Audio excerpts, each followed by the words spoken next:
Hello, नमस्ते. कसे आहात सर्वजण? मजेत ना? तर मजेतच असायला हवं. तर आज आहे कोजागिरी पौर्णिमा. तर कोजागिरी पौर्णिमेच्या सर्वांना माझ्याकडून खूप खूप शुभेच्छा. तर मी दरवर्षीप्रमाणे याही वर्षी कोजागिरी पौर्णिमेची पूजा करणार आहे आणि मी ते तुमच्यासोबत शेअर करणार आहे. तर चला मग आता मी पूजा करणार आहे, तर ते मी तुम्हाला दाखवते.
तर माझी पूजेची मांडणी झाली आहे. आता मी थोडी लवकरच मांडणी करून घेतली.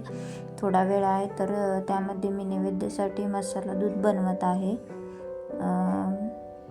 दूध गरम करून घेतलं आहे मी आणि थोडीशी त्यात साखर टाकली आणि मिक्सरमधून ड्रायफ्रूट्स काढून टाकले आहे. तर नैवेद्यासाठी लागणारे ते दूध बनवून तयार आहे.